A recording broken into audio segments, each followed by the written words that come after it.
6 of wands, okay. Starting off the week ही आप कोई विक्ट्री देखने वाले हो, कोई तो भी सक्सेस आपके पास आना चाह रही है और आ सकती है। आप काफी टाइम से अगर किसी पर्सन के कम्युनिकेशन का वेट कर रहे थे तो वो भी हो सकता है।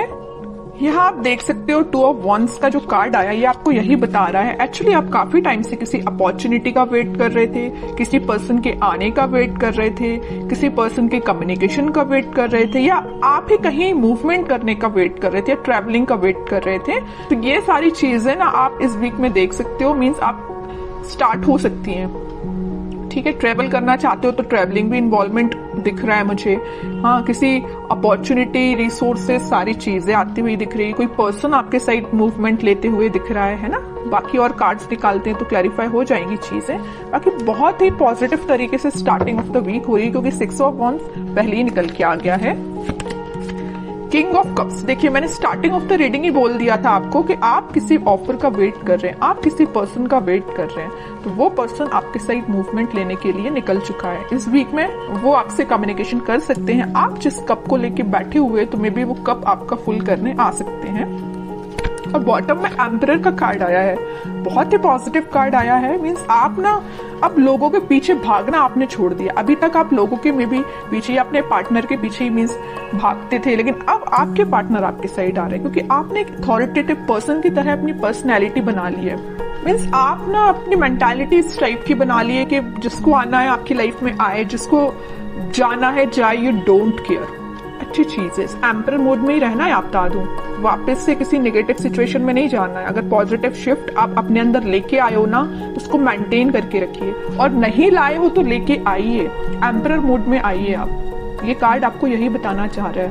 ठीक है, बहुत रह लिया आपने नेगेटिव फेस में, बहुत आपने नेगेटिविटी से डील कर लिया। Now you have to move on. ठीक है, और कार्ड्स देखते हैं और देखते हैं आपको क्या आ रहा है।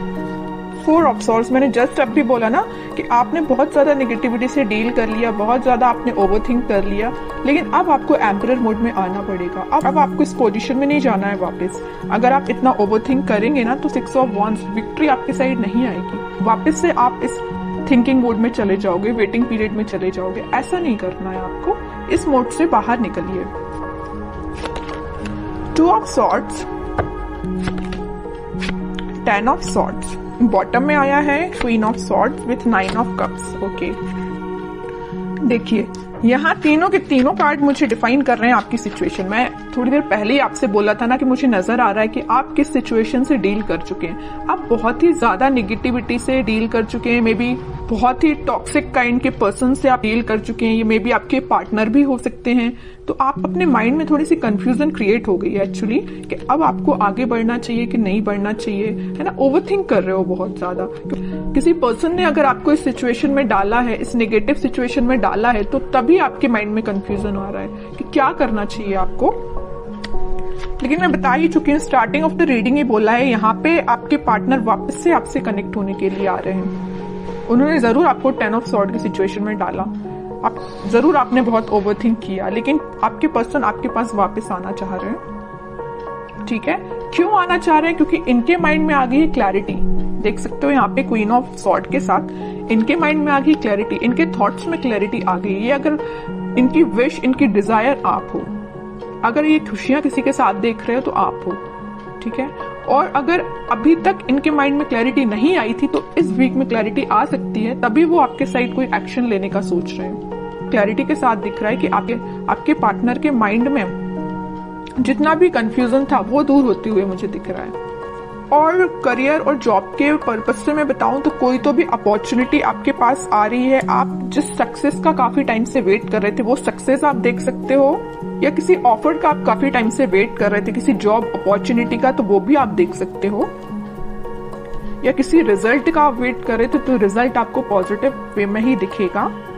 ठीक है, बस एक चीज का आप ध्यान रखिए, आपके माइंड में, अगर मैं स्टडी के बेसिस पे बात करूं या करियर या जॉब या बिजनेस रिलेटेड बात करूं, तो आपके माइंड में मुझे कंसंट्रेशन की थोड़ा सा प्रॉब्लम नजर आ रही है कि आप अपने माइंड को कंसंट्रेट नहीं कर पाते हैं। अगर आप पढ़ने भी बैठे हो ना, किसी काम पे फोकस करने बैठे हो, तो आपका फोकस ज्यादा से ज्यादा 10 to 20 मिनट्स ही रहता है। 10-20 मिनट्स तो मैंने ज्यादा ही बोल दिया, है ना। तो मीन्स आपका कंसंट्रेशन पार नहीं बढ़ पा रहा है। मे बी ये प्रॉब्लम आपके साथ हो सकती है।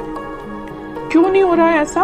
ओवरथिंकिंग इसकी वजह है कि आप पढ़ने बैठे नहीं कि आपके माइंड में 10 टाइप के थॉट्स आना स्टार्ट हो जाते हैं। आप कोई काम को करने बैठे नहीं या किसी स्ट्रेटेजी प्लानिंग बनाने बैठे नहीं कि 10 टाइप के थॉट्स आना स्टार्ट हो गए। ये प्रॉब्लम आपके साथ मुझे दिख रही है। लेकिन मैं आपसे बोलूंगी कि आप इस प्रॉब्लम को दूर कर सकते हैं। थोड़ा सा मेडिटेट करिए, अपने माइंड को शांत रखिए जितना हो सके। ओवरथिंक करना बंद करिए। कोई भी थॉट आता है तो उसको तुरंत चेंज करिए। कि ओवरथिंक को कैसे दूर किया जा सकता है? ओवरथिंक को दूर करने के लिए तो सबसे पहले आप मेडिटेट कर सकते हैं, ठीक है। दूसरी चीज है कि अगर आपके माइंड में कोई नेगेटिव थॉट आया है तो आप उसको वापस से चेंज कर सकते हैं। मतलब किसी दूसरे थॉट को माइंड में लेके आइए कि अभी राइट नाउ आपकी प्रायोरिटी क्या है। क्या आपके माइंड में जो नेगेटिव थॉट आया वो प्रायोरिटी है, या कोई पर्सन आपके माइंड में आया तो वो प्रायोरिटी है, कि आपके लिए जो अभी आप काम कर रहे हो वो प्रायोरिटी है। तो अपनी टू डू लिस्ट बनाइए, अपनी प्रायोरिटीज बनाइए लाइफ में, है ना। जब अपनी प्रायोरिटी आप बना लोगे तो आप उस पर काम करना शुरू करोगे, ठीक है। तो आपका कंसंट्रेशन पावर धीरे धीरे करके इंक्रीज होगा। ये मैं सिर्फ स्टडी के पर्पज से नहीं बोल रही हूँ। आप अगर किसी भी काम को करने को जा रहे हो या बिजनेस में भी आप कुछ कर रहे हो तो मीन्स आपके माइंड में क्लैरिटी होना चाहिए। ओवरथिंक नहीं करना है, क्लैरिटी लेके आना है। जितना ज्यादा आप क्लैरिटी लेके आओगे ना उतना ज्यादा आप खुशियों के साथ आगे बढ़ोगे। ये दो कार्ड्स ना आपकी सिचुएशन भी डिफाइन कर रहे हैं। अपने माइंड में क्लैरिटी लाइए, हैप्पीनेस के साथ आगे बढ़िए, ठीक है। अब कुछ हैंड रिटन मैसेज देख लेते हैं उनके लिए क्या निकल के आ रहा है इस वीक में। Transformation begins. मैं स्टार्टिंग ऑफ द रीडिंग ही बोल चुकी थी 6 ऑफ वॉन्ड्स के कार्ड के साथ देख के कि आपकी लाइफ में कोई तो भी पॉजिटिव रिजल्ट आ सकता है, कोई तो भी सक्सेस आ रही है, कोई तो भी पर्सन एंट्री लेने वाला है। तो वही कार्ड निकल के आया, transformation begins. Okay, remember to forgive. सबसे मेन मैसेज है इस 10 ऑफ सॉर्ड कार्ड के साथ। मैंने आपसे बोला था अगर किसी पर्सन ने आपको इस नेगेटिव सिचुएशन में डाला है तो आप उसको फॉरगिव करिए। जितने जल्दी आप उसको फॉरगिव करेंगे ना उतने जल्दी आप अपनी लाइफ में आगे बढ़ पाएंगे, है ना। किसी भी चीज को ना पकड़ के नहीं बैठना है, रिलीज करना है चीजें। Okay, new partner. ओके, यहाँ पे मैंने बोला था ना कोई पर्सन एंट्री लेने वाला भी है, तो ये आपको कोई न्यू पार्टनर भी हो सकता है या आप जिससे कमिटेड है वो पर्सन भी हो सकता है, कोई भी हो सकता है। बट एक कार्ड यहाँ पे न्यू पार्टनर का आया तो मैक्सिमम लोगों की लाइफ में कोई नया पर्सन भी एंट्री ले सकता है। Okay, honesty is essential. तो आपको ऑनेस्ट रहना है, ईमानदारी से अपना काम करना है। Shine like the stars. Okay, बड़ा ही पॉजिटिव कार्ड आया है। बस आप अपने एफर्ट्स प्रॉपर वे में लगाते जाइए, निगेटिविटी से दूर रहिए, ओवरथिंक करना बंद करिए, प्रॉपर स्ट्रेटेजीज प्लानिंग बनाइए। ये कार्ड फिर आप पे बिल्कुल रेजोनेट होगी ये चीज। ओके।